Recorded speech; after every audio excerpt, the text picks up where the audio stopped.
Tem uma vontade irresistível de saborear a melhor informação? Dos artigos de opinião até ao acesso antecipado aos Podcast Plus e muitas mais vantagens em ser assinante Observador. Desfrute de tudo como se fosse a última dentada. Não fique de água na boca e aproveite a nossa campanha limitada aos primeiros 500 assinantes. Assine agora em observador.pt por apenas 95 cêntimos por semana. É o preço de um pastel de nata.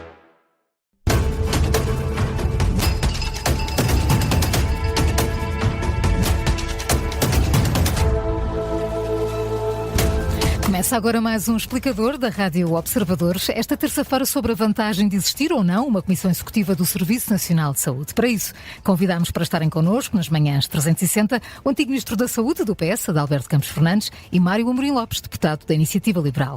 A moderação é do Paulo Ferreira e do Bruno Vieira Amaral. Muito bom dia, bem-vindos ambos a este explicador. Depois de um parto difícil, a direção executiva do SNS mudou de liderança com a chegada do novo governo e agora, 8 meses depois, o diretor executivo demitiu-se após a revelação da acumulação indevida de funções quando dirigia o INEM Norte. Adalberto Campos Fernandes, bom dia, bem-vindo a este explicador. Com tudo isto, esta instabilidade de liderança permite-nos, neste momento, 2 anos e tal depois, avaliar se a existência da direção executiva faz alguma diferença na gestão do SNS? Bom dia, aproveito para cumprimentar o deputado Mário Amorim Lopes. Em primeiro lugar, o meu pensamento sobre esta matéria é conhecido há muito tempo, não apenas sobre direção executiva, sobre alterações na estrutura e na arquitetura do Estado e da governação da administração.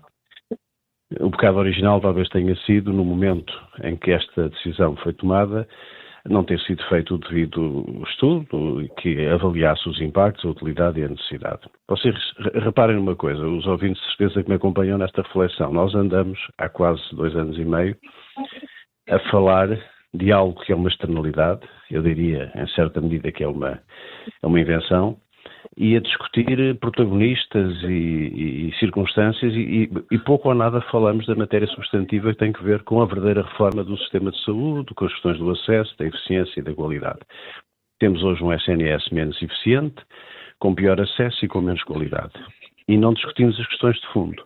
O que vai acontecer, chegados aqui, é que virá uma outra personalidade qualquer, que virá naturalmente entrar em condições de grande diminuição, porque, enfim, toda esta polémica em torno do lugar está à vista, irá ser escrutinada, seguramente terá uma ou outra coisa que será mediaticamente explorada e nós continuaremos, mês após mês, com dificuldades nas urgências obstétricas, nos médicos de família, com uma despesa que está completamente fora de controle e, portanto, em síntese, para concluir, é evidente que devia ter sido avaliado no momento da entrada e este é o momento certo para ser feita essa avaliação e não fazermos fugas para a frente, porque as fugas para a frente custam muito aos cidadãos de uma forma geral. E tem, Adalberto Campos Fernandes ainda, tem uma ideia daquilo que deve ser feito? Aproveitar-se para extinguir esta estrutura ou não? Nós começámos há muito tempo com uma dificuldade que foi não ter uma lei de bases de saúde que seja ela de largo espectro e onde se reconheçam as forças que naturalmente acabam por governar o país em todas as circunstâncias. Eu diria que lateralizámos a lei de bases de saúde. Não definimos um escopo, aquilo que é o esqueleto mínimo do consenso da estrutura do sistema de saúde. Não falo apenas das questões relativas ao financiamento, ao modo de prestação de cuidados, mas sendo o SNS um instrumento social de enormíssima importância, talvez o melhor serviço que foi construído na democracia, nós temos que olhar para ele como uma questão de Estado, como uma questão que ultrapassa os partidos que estão conjunturalmente no governo. E continuamos a fazer, aqui e ali, experimentalismos, continuamos a fazer medidas que são medidas, digamos, de pontuais e o que nós vemos, e repare, eu insisto nisso, alguém tem que olhar para a despesa. Porque o crescimento da economia e as questões dos excedentes orçamentais não duram para a vida. E daqui por 4, 5, 6 anos nós poderemos ter entre mãos um SNS que nos custa demasiado dinheiro para aquilo que devolve aos cidadãos e para aquilo que entrega verdadeiramente aos portugueses que contribuem com os seus impostos. Mário Amorim Lopes, bom dia, bem-vindo também a este explicador. O que fazer então neste ponto, neste contexto? Manter a estrutura, não manter, extingui-la, voltar a outro modelo? O que fazer? Bom, muito bom dia a todos e cumprimento em particular a doutora Adalberto Campos Fernandes. Curiosamente, eu acho que estou um bocadinho até em conta corrente porque parece-me que a estrutura da direção executiva do SNS, que não é uma excentricidade portuguesa, o modelo britânico no qual o nosso sistema de saúde se inspira também tem uma direção executiva, permite, em teoria, pelo menos, escudar aquilo que são as decisões técnicas da intromissão política. Nós sabemos que desde sempre, desde a sua fundação, que o nosso Serviço Nacional de Saúde sempre foi muito politizado, sempre houve muita intromissão política, e já para não falar da própria intromissão partidária, através de nomeações em que são lá colocados boys, mas colocando isso à parte, também houve muita, e há muita intromissão política no dia-a-dia dessas instituições. Ora, nós estamos a falar de instituições, algumas das quais com orçamentos de 300 e 400 milhões de euros, que têm de estar mais focadas a tratar do utente e a resolver os seus problemas e a tornarem-se mais eficientes e a prestar melhores cuidados, do que ter de lidar com questões políticas. E a direção executiva, pelo menos em teoria, permitiria fazer precisamente isso, separar aquilo que são decisões técnicas, que têm que ver com o planeamento estratégico, com as escalas das urgências, com as escalas dos médicos, com a articulação do sistema em rede, ou seja, ter no fundo alguém que tenha uma visão de helicóptero, porque não faz qualquer sentido que seja o Ministro da Saúde a estar a discutir questões de escalas ou de funcionamento em rede das urgências. Isso é uma matéria que é sobretudo técnica, ou não deveria ser tão política. Deputado Mário Mourinho Lopes, desculpe interrompê-lo, eu gosto muito de o ler e respeito muito o seu pensamento sobre estas matérias, mas quer dizer, criar um diretor executivo para fazer escalas não lembra de facto a ninguém, quer dizer, as escalas, nós, aqueles que defendem o SNS... escalas metropolitanas, a organização em rede, não é? Era isso que eu me referi, não era dentro do hospital. E disse bem que são os hospitais com o LS com orçamentos de 300 milhões, não, tem várias que se aproximam dos 1.000 milhões. Sim, bem superior. A questão é esta, aqueles que defendem a autonomia das ULS e dos hospitais, como todos nós. Eu pergunto, e desculpe ter interrompido, não voltarei a fazer, eu pergunto onde é que ficam, na repartição de atribuições, poderes e competências, onde é que fica a CSS, onde é que ficam estas mega ULS e onde é que fica a coordenação regional. Porque o meu problema agora, até estava a ouvi-lo, e como lhe digo, aprecio o seu pensamento, embora discorde dele, como sabe, onde é que fica verdadeiramente a distribuição de poderes e competências? Este burocrata vai fazer o quê? Desculpe interromper.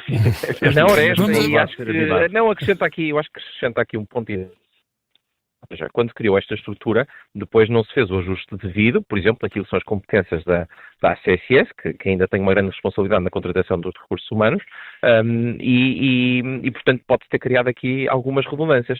Mas, por outro lado, a verdade é que nunca houve no sistema uma estrutura que pudesse concentrar em si aqui uma visão transversal, estratégica do sistema.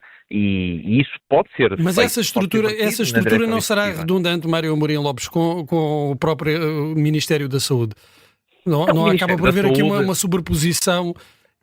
Não, eu creio que não, ou seja, o Ministério da Saúde tem que estar responsável por decisões que são eminentemente políticas, mas depois existem decisões... Como por exemplo...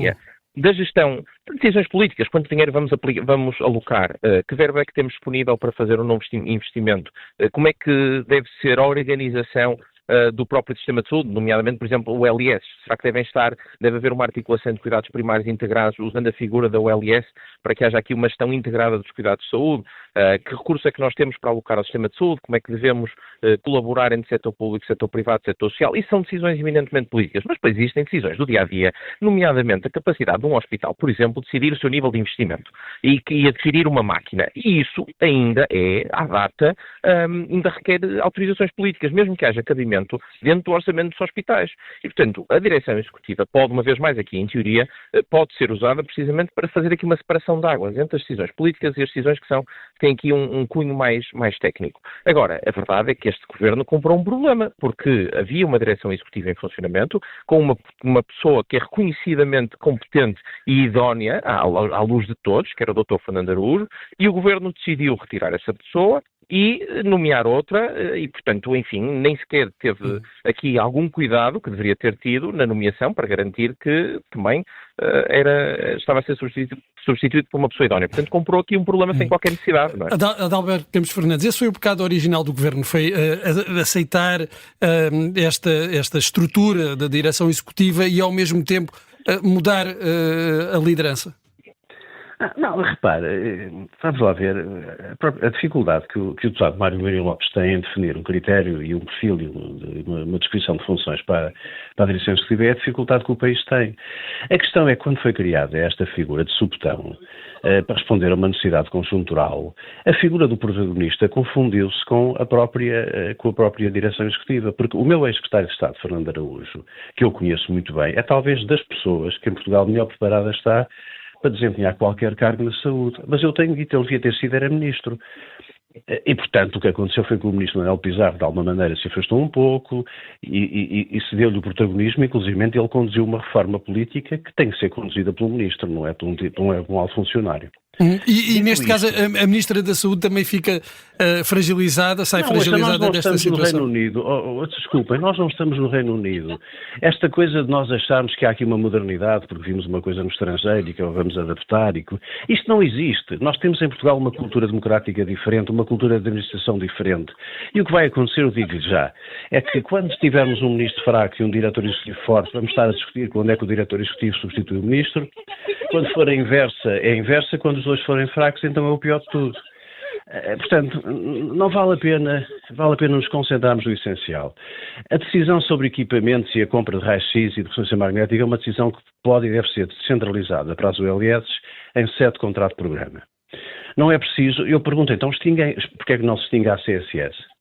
Vejam o trabalho que o Presidente da República teve para conseguir passar e aceitar a questão dos estatutos, que foram quase 10 meses. Isso foi logo um primeiro sinal que nós estávamos a criar alguma coisa que era de facto um enxerto, uma atipia ou uma distopia na administração do Estado. Acabámos com o nível regional. Muito bem, as ARS sabiam-se que eram estruturas pesadas, burocráticas e antiquadas. Mas nós não temos hoje coordenação regional efetiva. Nós bastaria termos uma repristinação do papel da ACSS, uma descentralização maior de competências para as ULS e ter agrupamentos regionais do ULS que trabalhassem no nível regional. Nós não precisamos de um super burocrata ou de uma equipa super burocrática cuja legitimidade política não existe e cuja legitimidade técnica é duvidosa para fazer aquilo que já está definido nos termos que deve ser feito pelas próprias instituições existentes. Agora, muito bem, nós só falamos do Reino Unido. Repare que quem defende este modelo não encontra esta figura em mais nenhum sítio. Esta ideia mas o modelo português é de facto inspirado no modelo britânico. É inspirado, mas eu só peço, eu sei que é difícil, a maior parte dos cidadãos não, enfim, acompanha as notícias, não estuda isto em profundidade, mas eu penso que há todos aqueles que falam no espaço público e que eu sei que estudaram ou que estudam as coisas e leem, que comparem o percurso desde o momento da fundação do SNS inglês em 48 e o nosso em 79, até ao dia de hoje, que vejam as diferenças e vejam de facto as características da própria comunidade e da própria cultura da administração pública e até de ambiente político. Então, para o Adalberto Campos Fernandes não faz sentido a figura do diretor executivo do SNS? Olha, eu se fosse ao Governo, levava esta matéria ao Parlamento para ela ser profundamente discutida. E se fosse ao Governo, se eu fosse ao Primeiro-Ministro, distinguia a direção executiva, repristinava as atribuições e competências nos organismos existentes, empoderava as ULS, criava de facto um nível de coordenação regional das ULS, porque é alguma coisa que eu lhe digo. A direção executiva vai perseguir Luís Montenegro e este Governo até ao fim. Venha quem vier, porque agora quem vier vem em circunstâncias muito difíceis. E, portanto, há aqui também uma questão política, mas isso não é comigo. É uma matéria de natureza política ou partidária e do Governo. Estou a dar a minha opinião do ponto de vista da análise. Agora posso acrescentar aqui um ponto ao Paulo Ferreira, porque me parece interessante. Este modelo da direção executiva, vamos lá ver, a nossa proposta, que nós apresentamos uma lei de bases da saúde, a sua saúde, tem como inspiração o modelo mais bismarckiano, baseado em seguros sociais de saúde. Ou seja, nós achamos até que a atual configuração, a atual arquitetura do Serviço Nacional de Saúde podia claramente ser outra. No entanto, dito isto, tendo em conta aquilo que existe, que é o nosso modelo beverigiano, portanto, no fundo, financiado por impostos e com uma componente estatal muito grande a nível da prestação de cuidados de saúde, ainda assim é preciso articular, é preciso gerir e coordenar os meios. A direção executiva é, no fundo, aqui uma forma de tentar separar aquilo que são as decisões técnicas, mas não é única. Mas deixe-me só terminar. Em 2 anos, doutor, o que é que em 2 anos nós temos do resultado? Não, mas repare, aquilo que referiu, a abordagem alternativa seria perfeitamente válida, ou seja, era perfeitamente possível que a CSS, que foi criada em 2007 por José Sócrates, com esse fito, no fundo, fazer a administração central do sistema de saúde, nem é do Serviço Nacional de Saúde, é mesmo do sistema de saúde, pudesse ter essas competências. Na altura, e eu disse-o na altura, quando foi criada a figura da direção executiva, embora em teoria me fizesse sentido, e eu creio que continua a fazer, parece-me que na altura, considerando os atores políticos, então, foi no fundo para escudar a Ministra da Saúde e depois o Manuel Pizarro, porque estavam muito desgastados politicamente e, portanto, no fundo haveria aqui uma figura intermédia que poderia ser um para-raios das decisões que eram tomadas. Mas a verdade é que também não faz sentido tirar o bebê com a água, porque há aqui virtudes neste modelo de direção executiva, o que não significa que não pudesse haver um modelo alternativo, como aliás aquele que referiu, concentrar na CSS precisamente essa figura de coordenação do sistema e de articulação do sistema, porque, como aliás bem sabe, o sistema estava completamente dividido. Nós tínhamos, por exemplo, na área metropolitana do Porto, um bom funcionamento em rede das urgências metropolitanas, e em Lisboa e Val do Tejo sabemos bem como é que a coisa funcionava quando existia a ARS Lisboa e Val do Tejo. O que nos remete também para uma questão, não é tanto para a questão do modelo ou das estruturas que estão na lei, mas a forma como a gestão se faz no dia-a-dia, não? Eu creio que estão relacionadas, ou seja, a gestão do dia-a-dia está muito condicionada também pelos incentivos que existem ou não existem no sistema e neste momento o nosso sistema, a nossa administração pública, que é muito pesada e muito burocrática, aliás a tese de doutoramento do Alberto Campos Fernandes explica isto muito bem, e todo o modelo de New Public Management, que apesar de ser melhor do que aquilo que tínhamos antes, que é aquele modelo burocrático weberiano, de Max Weber, apesar disso ainda é um espartilho. Portanto, os gestores no dia-a-dia têm poucos instrumentos de gestão, aliás, para contratar, agora com as OLS está um bocadinho melhor, mas para contratar um recurso humano numa instituição destas com um orçamento de 400 ou 500 milhões de euros, eram necessárias 2 assinaturas de 2 secretários de Estado. Isto é absolutamente impensável. Como é que uma empresa privada conseguiria atuar neste contexto, não é? E, portanto, não basta apenas ter bons gestores, é também preciso ter instrumentos de gestão. Eu só gostava, o Paulo Ferreira, se me desse, indo em contra o que o Mário Lopes acabou de dizer, fazer uma proposta que eu acho que é uma proposta que pode valer $1 milhão e que, no fundo, faz a síntese entre aquilo que eu penso e aquilo que o Mário Lopes defende. Por que razão o diretor executivo, se o quiserem chamar assim, não está dentro da CSS e é um executivo que trata da gestão do sistema no seu conjunto? Para que é que se foi criar uma estrutura ao lado, em paralelo, deixando a ACSS a meio da ponte? E porquê é que não se tem dentro da estrutura da ACSS, como eu dizia, represtinada à sua lei orgânica, a figura, digamos, do gestor vertical e que esteja lá dentro, até pode integrar o Conselho Diretivo da ACSS ou não? Eu sinceramente, não tenho nada contra as estruturas novas, mas tenho que fazer prova da sua utilidade. Não, de acordo. Mário Lopes, redundante. É tema para levar ao Parlamento, Mário Lopes? Sim, aliás, já agora passo aqui a publicidade, já que me dá a oportunidade, nós submetemos agora um projeto de resolução para, no fundo, rever aqui o modelo de gestão pública dos hospitais, neste caso das ULS-EPE, e há aqui vários pontos a ser levantados, nomeadamente as nomeações para os conselhos de administração, que ainda estão muito politizadas, o próprio funcionamento interno dos hospitais, o recurso à figura dos CRIs de segunda geração. Eu só diria que ainda estão, é um bocadinho de boa vontade do Mário, quer dizer, estão como nunca estiveram. Eu penso que nunca houve tanto administrador hospitalar a ser preterido a favor de ex-políticos ou de ex-autarcas. De acordo. E aliás, eu acho que a IPS e PSD, não sei se nesta fase não estaremos mesmo muito pior. Não, sem dúvida alguma. Aliás, eu conheço casos de excelentes conselhos de administração espalhados por este país fora, que estão a ser preteridos sem qualquer justificação técnica e de base na competência, pelo contrário, são apenas nomeações políticas ou exonerações políticas e isso é absolutamente inaceitável. Portanto, nós temos de criar aqui uma forma de conseguir tornar este processo um bocadinho mais resiliente e que haja menos intromissão política e partidária. Nós vamos discutir isso e com certeza que podemos discutir também qual deve ser aqui a figura, se deve estar mais concentrado na direção executiva e concentrar algumas das competências da ACSS que foram de facto esvaziadas até nesta figura da direção executiva. Mas por outro lado, é importante também não estar continuamente sempre a fazer contra-reformas. Temos de avaliar as reformas atuais, é importante avaliar a reforma das ULS, que também, já agora, na nossa opinião, em teoria, é uma reforma que faz todo sentido, reduz o número de interlocutores porque era ingerível ter 200 hospitais, reduz o número de interlocutores, permite articular cuidados de saúde primários e secundários, mas que foi feito em cima do joelho. Isto deveria ter sido feito um bocadinho de uma forma mais gradual, ir fazendo alguns projetos piloto, que já existia a OLS, por exemplo, de Matosinhos, mas ainda assim, e outra no Alentejo, mas ainda assim era incipiente. Isto deveria ter sido feito com outro ritmo, para que pudesse ser avaliado e pudéssemos ir melhorando a própria reforma. Ou seja, neste momento, antes de fazermos qualquer tipo de contra-reformas, eu acho que parece-nos prudente avaliar, mensurar o que é que está a acontecer, para que depois possamos agir em cima disso, não é? Com certeza. Adalberto Campos Fernandes, antes de fecharmos, fez por duas vezes, há pouco no início desta conversa, referência ao cuidado a ter com a derrapagem da despesa, isto depois de um período em que os governos se vangloriam com a maior despesa que fazem no SNS. Onde é que vê esses sinais de preocupação?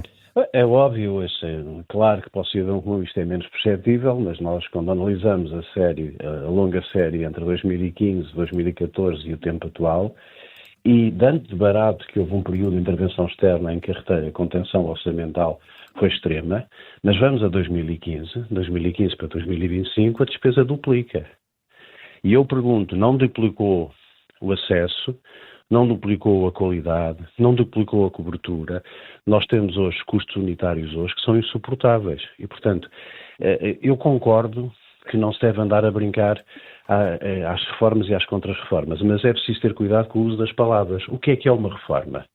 É preciso conceptualizar bem, explicar o que é uma reforma. Por exemplo, a reforma organizacional é uma, a reforma do financiamento é outra, e nós estamos neste momento numa deriva em que, perante a iminência de um problema novo ou de uma dificuldade, sai mais dinheiro. Isto é bom, se houver.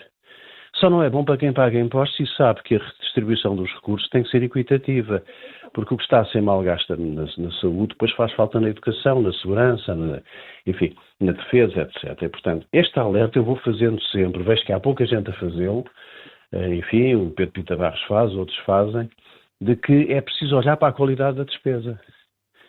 E repare, o Mário Lopes falou disso e leva essa iniciativa ao Parlamento pela iniciativa liberal. É preciso ver se uma organização de saúde com 1.000 milhões de euros não é um risco orçamental absolutamente inaceitável. Se não é um monstro, se não é ingerível, se não tem riscos de derrapagem e descontrole, quer dizer, nós podemos criar entidades sob a forma de um decreto-lei, escrevendo e desenhando. Mas as consequências daquilo que se cria têm que ser, digamos, antecipadas e, portanto, este risco da despesa é real. Não é popular falar disto. O popular é mais recursos, mais dinheiro, mais recursos, mas um dia a casa vem abaixo. E uma coisa é certa, o dinheiro gasta-se e um dia acaba. Mário Amorim Lopes, essa é também uma das preocupações da iniciativa liberal, este perigo. Estamos completamente alinhados. A questão é, não existe no sistema, na sua configuração atual, nenhum incentivo a que as organizações se preocupem com critérios de eficiência. Pelo contrário, aquilo que existia antes, quando os contratos de programa eram pagos em função da produção, havia até um incentivo perverso, que era aqueles hospitais que por acaso conseguissem poupar, aparecia-lhes lá a ACSS e a ARS, que são contratos tripartidos, iam reduzir o seu próprio orçamento para poder alocar essas poupanças a outros hospitais deficitários. Portanto, isto no fundo havia incentivos e eu tive pessoalmente vários ex-membros de conselhos de administração a dizer que no final do ano executavam despesa precisamente para evitar que aparecesse lá o Pac-Man para ir comer as eventuais poupanças. Ora, isto é o mundo ao contrário. São os incentivos de pernas para o ar. Portanto, o que nós temos de fazer é garantir que existem nestas instituições incentivos a que haja aqui uma vontade de ganhos de eficiência que não dependam apenas do brio dos profissionais, que é isso que acontece. Volta e meia temos profissionais e conselhos de administração com brio e que querem mesmo ver a sua instituição melhorar e, portanto, fazem ali um esforço adicional. Mas as instituições destas não podem depender apenas do brio dos profissionais, pelo contrário, têm de conseguir funcionar mesmo que não haja esse brio tanto quanto desejávamos. E temos de ter esses incentivos no sistema. E como é que nós podemos fazer isto? Podemos, por exemplo, incorporar aqui alguma repartição desses ganhos, e nós até propusemos isso, ganhos que sejam gerados por uma determinada instituição, podem reverter em parte para os próprios funcionários, para os próprios profissionais dessa instituição. Agora, com o modelo de financiamento do LS... Mesmo para terminar, Adalberto Campos Fernandes. É que isto que ele está a dizer é muito importante, e há uma coisa que que era útil que o Parlamento refletisse sobre ela. É que estes incentivos negativos ou perversos que ele referiu podem ser anulados se for implementado o Estatuto do Gestor Público, que está aprovado há mais de uma década. Já existe, não é? Que já está na lei, exatamente. E tem toda a razão. Depois não são distribuídos para o nível da gestão das empresas, os incentivos, e fazendo cumprir o Estatuto do Gestor Público. Eu peço desculpa ter interrompido, mas aí estamos totalmente de acordo. Não, era essa, mas é isso. De facto já está na lei, mas não é cumprido. Terminamos com esta nota de concordância entre Adalberto Campos Fernandes e Mário Amorim Lopes. Muito obrigado pela vossa participação neste explicador. Um bom dia e uma boa semana. Obrigado e um bom dia. Obrigado.